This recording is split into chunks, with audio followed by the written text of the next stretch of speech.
सुबह के सारे काम करने के बाद मैं किचन में आ गई और मैंने उठाए 2 आलू क्योंकि मैंने रात ही पूछ लिया था फौजी साहब से कि मुझे क्या बनाना है। उन्होंने बता दिया था कि तुम ये बना लेना। वैसे रात की सब्ज़ी काफ़ी बची हुई थी, लेकिन रात की सब्ज़ी उन्हें थोड़ी कम पसंद आई थी, तो मुझे लगा कि सुबह कुछ बनाना सही रहेगा। वैसे मैं सब्ज़ी नहीं फेंकती क्योंकि हमारे साथ क्या रहता है, हम 2 लोग हैं, कितनी भी कम सब्ज़ी बनाएँ, अक्सर सब्ज़ी बच ही जाती है। और कभी ऐसा रहता है कि सब्ज़ी कम भी बनाएँ, तब भी बची जाती है, ज़्यादा ना भी बनाएँ क्योंकि फौजी साहब जिम करते हैं, जिम के बीच में वो अपनी डाइट लेते हैं, तो वो बहुत कम ही सब्ज़ी खा पाते हैं और बच्चा मेरा 2 साल का है। मतलब जो कुछ मान लो कि जो कुछ मैं खाती हूँ, आधी 1 कटोरी वो मैं ही खाती हूँ। मैंने आलू को काट-पीट के साइड से रख दिया और मैंने अपनी प्यूरी बनाने की तैयारी कर ली। समय की थोड़ी कमी है क्योंकि फौजी साहब जाएँगे 1 बजे बच्चे को लेने, तो उन्होंने ऐसा फरमाइश लगाई है कि तुम जल्दी खाना बना लो, तुम और मैं साथ खा लेंगे, फिर उसको ले आएँगे, फिर तुम उसको खिला देना और सुला देना। मैंने आलू काट के साइड से रख दिया और मैं अपनी प्यूरी तैयार कर रही हूँ। वैसे मैं प्याज़ काट के डालती हूँ, लेकिन समय की कमी की वजह से मैंने प्याज़, टमाटर, हरी मिर्च, लहसुन सारी चीज़ एक साथ पीस ली और प्यूरी तैयार कर ली। जलाई गैस और इस पे चढ़ा दिया कुकर। कुकर चढ़ाने के बाद मैंने इसमें डाला सरसों का तेल क्योंकि ये सब्ज़ी हमें सरसों के तेल में ही ज़्यादा अच्छी लगती है। और इसमें आपको जो भी अपने हिसाब से तड़का डाल सकते हो, लेकिन मैं जीरा डाल रही हूँ। वैसे मैं एक तेजपात का पत्ता भी डालती हूँ, लेकिन मैं आज भूल गई समय की वजह से कि बहुत जल्दी-जल्दी मुझे बनाना है क्योंकि वो तैयार बैठे हैं। क्योंकि वो 3 बजे जाके सुबह 3 बजे गए हुए थे, 8 बजे आ गए और अभी तक कुछ नहीं खाया। बोले कि मैं सीधे खाना ही खाऊँगा और मुझे खाना खा के फिर नींद बहुत अच्छी आएगी, फिर मुझे 3 बजे फिर जाना है क्योंकि फौजी साहब की अभी थोड़ी अलग ड्यूटी चल रही है। इधर मैं जब तक प्यूरी तैयार कर रही हूँ, कुछ आलू मैंने पहले काट लिए थे, कुछ मैं बाद में काट रही हूँ, पर मुझे ऐसा लगा कि आलू थोड़े ज़्यादा रहेंगे, तो मैंने आधा आलू निकाल के रख दिया और मैंने ढाई आलू के लगभग काटा है। ये जितने भी आलू कटे हुए हैं, ढाई आलू हैं, इतने में मेरी प्यूरी भुन रही है क्योंकि प्यूरी भुनने में बहुत ज़्यादा समय लगता है। चाहे तो आप प्याज़ के साथ भूनिए, चाहे आप अलग से भूनिए, लेकिन मसाला भुनाई माँगता है, तभी वो अच्छे से सब्ज़ी खिल के आती है, वरना सब्ज़ी ऐसे ही एकदम अजीब-सी लगती है। और इसके बाद मैंने अपने डाल दिए बेसिक मसाले, हल्दी, नमक, मिर्च, धनिया। और हल्दी, नमक, मिर्च, धनिया डालने के बाद मैं इसमें थोड़ा-सा और कुछ भी ऐड करूँगी। वैसे मैं कश्मीरी मिर्च किसी सब्ज़ी में नहीं डालती, मेरी सब्ज़ी का जो भी कलर रहता है, वो नेचुरल रहता है। आज तक मैंने जितने भी आप देखोगे मेरे यूट्यूब चैनल पे जितनी भी वीडियोज़ पड़ी हैं, किसी में कश्मीरी मिर्च नहीं है। लोग लाल सब्ज़ी करने के लिए कश्मीरी मिर्च डालते हैं। सबसे बढ़िया मैं आपको एक तरीका बताऊँ कि आप सब्ज़ी की भुनाई अच्छे से करोगे, पहले बाद में शुरू से लेके एंड तक जितनी सब्ज़ी की भुनाई करोगे, उतना ही सब्ज़ी कलर छोड़ेगी। आपको कश्मीरी मिर्च की ज़रूरत भी नहीं पड़ेगी। और अगर आप घुल भुनाई नहीं करोगे, ऐसे घोट-घाट के सब्ज़ी रख दोगे, तो आपको कश्मीरी मिर्च अलग से ऐड करना ही पड़ेगी। लेकिन कश्मीरी मिर्च बिल्कुल भी अच्छी नहीं रहती है हेल्थ के लिए। हमारे मसाले तो घर पे हम बना सकते हैं, लेकिन कश्मीरी मिर्च तो पता नहीं कैसे बनी होती है। मसाला इतना भूनूँगी जब तक कि मसाला तेल ना छोड़ दे। पहले भी भूना था, पहले इसलिए भूना था कि लहसुन प्याज़ की स्मेल मर जाए, और अब इसलिए भूनेंगे कि हमारा मसाला तेल छोड़ दे। और मसाला जब तेल छोड़ने लगेगा साइड से, फिर उसके बाद हम अपने डाल देंगे आलू। और आलू डाल के भी हमें अच्छे से भूनना है। आप तहेरी बनाइए, पुलाव बनाइए, मैं आपको एक ऐसी ट्रिक बताऊँगी कि तहेरी, पुलाव या आप कुछ भी बना रहे हैं, अगर आप कुकर में बना रहे हैं समय की वजह से, तो आपकी कुकर में सब्ज़ी घुट जाती है, गोभी या शिमला मिर्च कोई-सी भी, तो आप अच्छे से भुनाई करिए। अगर आपने सब्ज़ी डाल के पहले भी भुनाई करी और सब्ज़ी डाल के भी 5 से 10 मिनट भुनाई करी, तो आपने अगर बिरयानी भी बनाई है ना, तो कुकर में घुटती नहीं है, ये गारंटी है। क्योंकि घुटाई के बाद सब्ज़ी का थोड़ा अलग टेक्सचर हो जाता है और आप ऐसे ही डालेंगे तो सब्ज़ी घुट जाती है। और इस तरीके से बनाएँगे तो बहुत ज़्यादा टेस्टी भी बनती है, स्वाद भी आता है, पता भी नहीं चलेगा आपको कि कुकर में बनाई है, कढ़ाई में। और सब्ज़ी मेरी 5 से 10 मिनट भून गई। इसके बाद बल्कि मेरे पास समय कम था तो मैंने कम भूनी, वरना मैं और भूनती हूँ कि आलू का कलर थोड़ा चेंज हो जाता है, आलू आधे गल जाते हैं। इसके बाद मुझे जितनी ग्रेवी चाहिए मैंने डाला पानी, क्योंकि हस्बैंड ने बोला कि बनाना तो तुम काट के, क्योंकि उन्हें काट के पसंद है, मुझे उबले हुए पसंद है।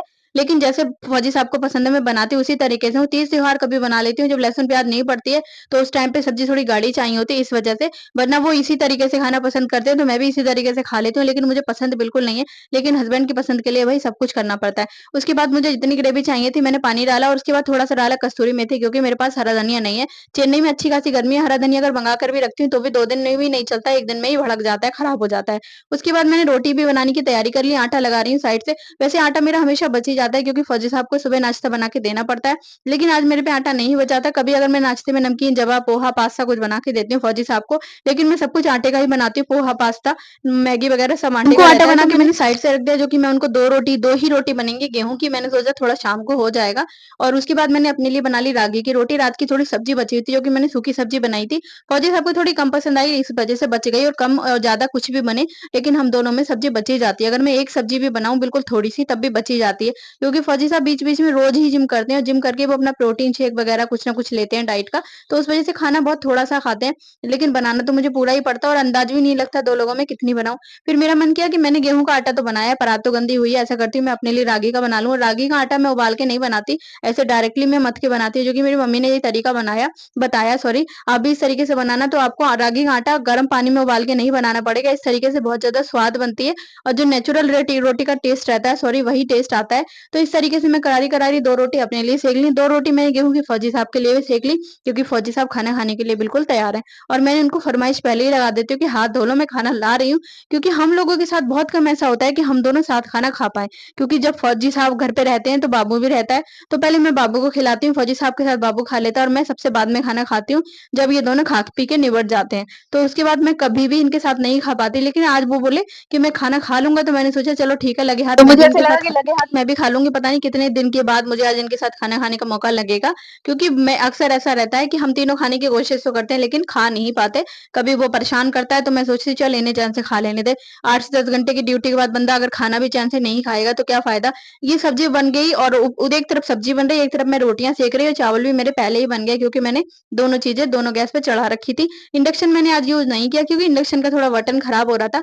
मैंने उनको बोला कि बटन कर देना, लेकिन अभी थोड़ी ड्यूटी डिस्टर्ब चल रही है। फौजियों की अक्सर यही समस्या रहती है कि समय थोड़ा कम रहता है। घर के काम भी बेचारे करते हैं अपनी नींद को छोड़-छाड़ के, वरना इनकी नींद भी पूरी नहीं हो पाती और आधे से ज़्यादा फौजियों को बीपी की समस्या मिलेगी, क्योंकि इनके घर के काम भी रहते हैं और ड्यूटी का भी प्रेशर रहता है। सब्ज़ी देखो मैंने कोई कश्मीरी मिर्च नहीं डाली है और मेरी सब्ज़ी का टेस्ट देखो, कलर देखो, टेस्टी भी बहुत थी। अब इसमें मैंने डाला थोड़ा अपना घर का बना हुआ गरम मसाला, जो कि मैं बाहर का गरम मसाला कभी भी यूज़ नहीं करती और ना ही मेरे हस्बैंड को बाहर का पसंद आता है। इतने में वो भी खाना खाने को तैयार है। मैंने उनकी थाली लगा दी और मैंने उनको बोला कि आप जल्दी से हाथ धो लो, मैं खाना आपका लगा कर और ला जब रही तक हूँ। मैंने थाली लगाई मेरा पूरा सब कुछ तैयार हो चुका था। उनकी रोटियाँ भी सिक गई थी, मेरी रोटियाँ भी सिक गई थी। मैंने सोचा बाबू जब आ जाएगा तो उसको एक रोटी गरम सेकूँगी, क्योंकि बच्चे को भी मैं ठंडी रोटी नहीं खिलाती। मुझे ऐसा लगता है मैं अकेली भी होती हूँ तो पहले उसे लेकर आती हूँ, थोड़ा मनाती हूँ। जब उसका मूड सही हो जाता है, उठ के एक रोटी सेकती हूँ, उसके बाद मैं उसे खिलाती हूँ। मुझे लगता है कि बुलबुली मतलब सॉफ्ट सी एक गरम रोटी उसको खिला दूँ। ठंडी रोटी ऐंठ जाती है, जब हम लोग को ही पसंद नहीं आती, वो तो बच्चा है बोल नहीं सकता। इधर थोड़ी-सी मैंने सुबह दाल बनाई थी अपने बाबू के लिए और रात की थोड़ी केले की सब्जी है और उनका खाना बिल्कुल लग के तैयार हो गया। पहले मैंने उनको दिया, उसके बाद मैं अपने लिए लगाऊँगी। पर आप लोग बताना ये पहली थाली आपके लिए कि आप लोग को ये खाना कैसा लग रहा है? भई हमारे लिए तो ये देसी खाना ही पसंद है। हम लोग फैंसी खाना खाते हैं लेकिन कभी-कभार। उसके बाद रात को बनाई टोफू की सब्जी, जो कि आपके सामने है, इसकी वीडियो